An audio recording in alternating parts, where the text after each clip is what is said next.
अस्सलाम वालेकुम। मैं हूं डॉक्टर हाफिज़ हसन महमूद और आप सब लोगों को ड्राई नीडलिंग सीरीज़ की नेक्स्ट एपिसोड में खुश आमदीद।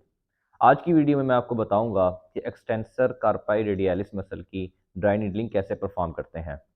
तो इस वीडियो में आप सीख सकेंगे what is the anatomy of extensor कार्पाई radialis, how to engage the extensor carpi radialis muscle for the dry needling, what is the patient position, and what is the therapist position, and what is the proper dry needling technique, यानी किस size की हमने dry needle को use करना है और किस direction में हमने ड्राई नीडल को इंसर्ट करना है।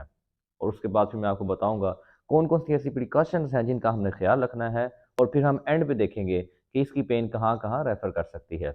अगर आप कार्पाई रेडियलिस मसल की ड्राई नीडलिंग सीखना चाहते हैं तो ये मेरी वीडियो आखिर तक लाजमी देखें। सबसे पहले हम बात करते हैं एक्सटेंसर कार्पाई रेडियलिस मसल की एनाटॉमी की।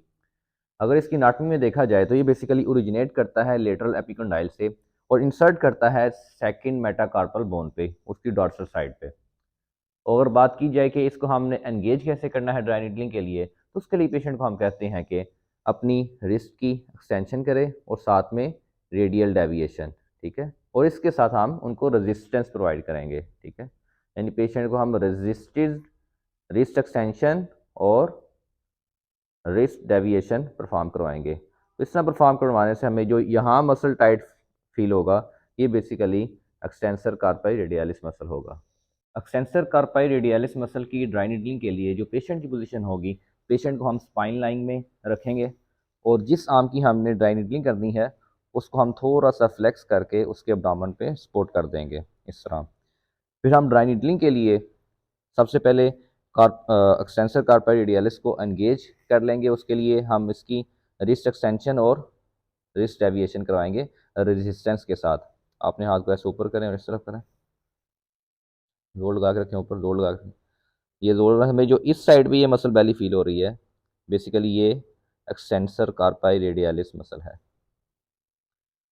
ड्राई नीडलिंग के लिए हम जो ड्राई नीडल यूज़ करेंगे वो 30 mm की ड्राई नीडल को यूज़ करेंगे और हम फ्लैट पाल्पेशन के साथ perpendicular to the muscle fibres और directly towards the radius bone हम इसको इंसर्ट करेंगे।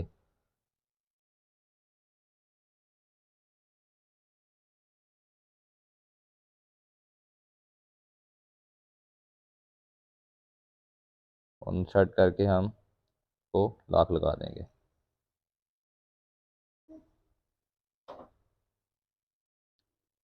फिर अनलॉक करके इसको बैंड कर लेंगे। इसकी प्रिकॉशंस में जो रेडियल नर्व और radial artery extensor कार्पाई radialis muscle से गुजर रही होती है उसका हमने ख्याल रखना है। एक्सटेंसर कार्पाई रेडियलिस मसल की पेन हमारी लेटरल एपिकंडाइल पर रेफर कर सकती है और lateral side of four arm, इस साइड पे इसकी पेन रेफर कर सकती है। उम्मीद करता हूँ ये वीडियो देखने के बाद आपको अच्छे तरीके से आइडिया हो गया होगा कि एक्सटेंसर कार्पाई रेडियलिस मसल की ड्राई नीडलिंग कैसे परफॉर्म करते हैं। Thank you so much.